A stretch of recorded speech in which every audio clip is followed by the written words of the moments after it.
Maka jelas bahwa walaupun perangnya ada di Persia, walaupun kita tidak ikut tembak-tembakannya, kita ikut melarat. Kita ikut sengsara nantinya kalau kita biarkan terus-menerus. Maka perdamaian itu dalam hal ini adalah kepentingan mutlak dari semua pihak. Maka kita harus memperjuangkan perdamaian itu. Yang kita perjuangkan sekarang adalah yang dilakukan oleh Nahdlatul Ulama sekarang ini. Kita bukan hanya menanggapi,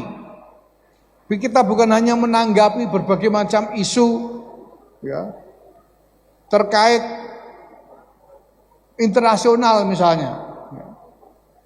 Ada perang Palestina, kita tidak hanya protes, kita tidak hanya marah, bahkan kita tidak hanya mengirim sumbangan kepada rakyat Palestina, tapi PBNU membangun strategi untuk ikut berperan mencari jalan keluar dari masalah Palestina. Ya, hadir sungguh-sungguh, bertemu, melakukan upaya-upaya diplomatik untuk bertemu dengan berbagai pihak yang bisa mempengaruhi proses menuju jalan keluar masalah Palestina ini. Ini dilakukan oleh Pengurus Besar Nahdlatul Ulama sejak awal. Pada tahun 2022 bulan November ya, 2022 kita menggelar satu konferensi internasional agama-agama di Bali yang kemudian terkenal dengan sebutan R20. Dan ini kita lanjutkan terus sehingga kita bisa mengadakan lagi R20 yang lain di Jakarta khusus terkait konteks Palestina. Kita juga mengadakan R20 khusus terkait Palestina juga di Universitas Princeton, Amerika Serikat, dengan mengundang para ahli, para tokoh baik agamawan, diplomatik maupun politisi internasional terlibat di dalamnya.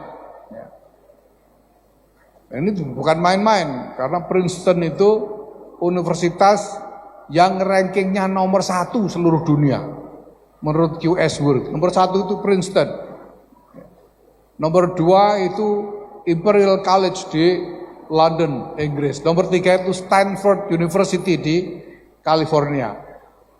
Yang tertinggi di Indonesia ini rankingnya adalah Universitas Indonesia, itu nomor 186 seluruh dunia.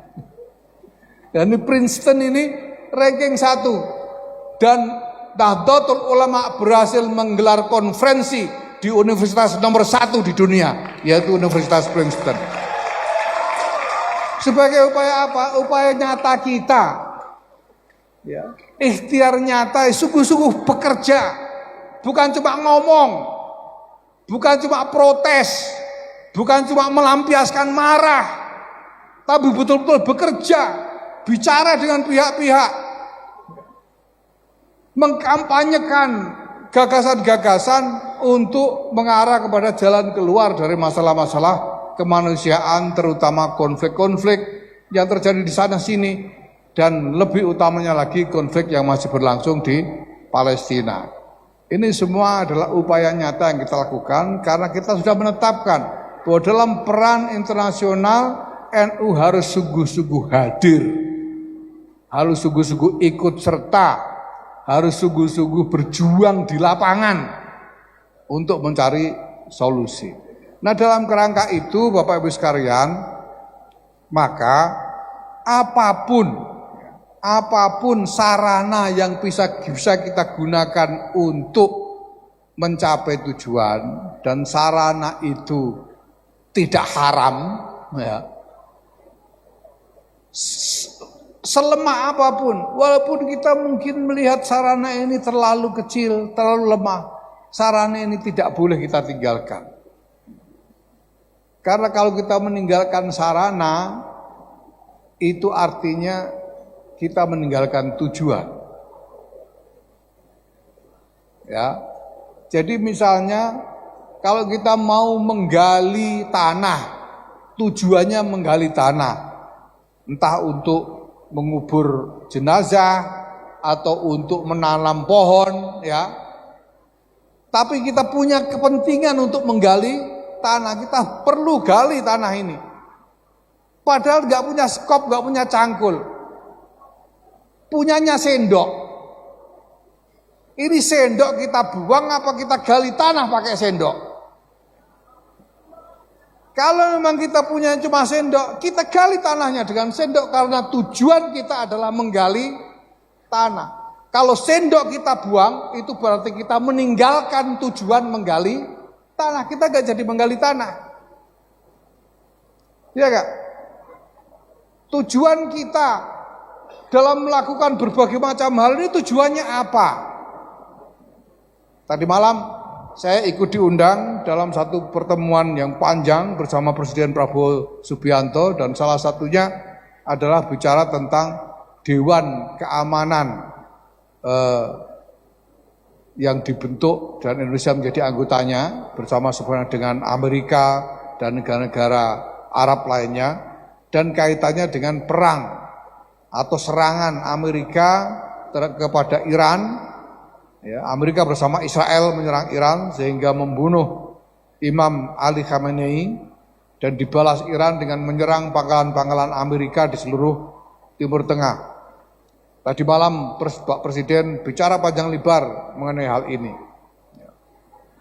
Yang intinya adalah bahwa Presiden Prabowo Subianto menegaskan komitmennya bahwa Presiden Prabowo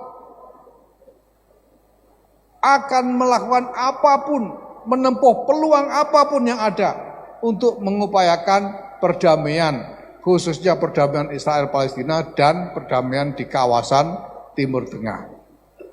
Apapun peluang yang ada akan ditempuh, karena tujuannya adalah perdamaian. Kenapa tujuannya harus perdamaian? Ya, kenapa tujuannya harus perdamaian? Karena kalau kita biarkan ini konflik terus-menerus, apalagi berkembang menjadi konflik yang lebih besar, yang melibatkan pihak-pihak yang lebih banyak, maka di seluruh dunia ini tidak ada yang selamat. Nggak ada yang selamat. Gara-gara ada perang di Teluk ini, Amerika menyerang Iran, ini suplai pasokan minyak ke Indonesia misalnya terganggu. Karena 20% dari pasokan minyak kita ini berasal dari Teluk. Ini kalau terus menerus, ya, perangnya terus menerus, pasokan minyaknya jadi terhambat terus menerus, ini MBG-nya Kiai Kamali nggak bisa masak. Karena minyak gas suplai cukup besar berasal dari sana. Tidak ada yang selamat, semuanya akan terpengaruh. Seperti yang tadi dikatakan oleh Kiai Kamali bahwa dunia kita ini sekarang sudah tidak bisa dipisah-pisah. Indonesia, Amerika udah jadi satu, kumpul semuanya, Eropa, Arab semuanya tidak bisa pisah-pisah satu sama lain. Apa yang terjadi di sana pasti berpengaruh di sini. Apa yang terjadi di sini pasti berpengaruh ke sana. Maka jelas bahwa walaupun perangnya ada di Persia, walaupun kita tidak ikut tembak-tembakannya, kita ikut melarat.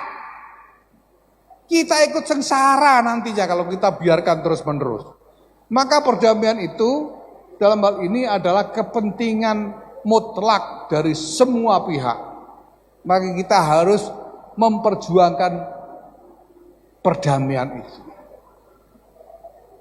Ya, apakah kalau memperjuangkan perdamaian berarti kita kurang marah kepada Amerika, kurang marah kita kepada Israel? Sehingga karena kurang marah kepada Amerika dan Israel itu kita dianggap kurang beriman. Karena kurang marah. Ya.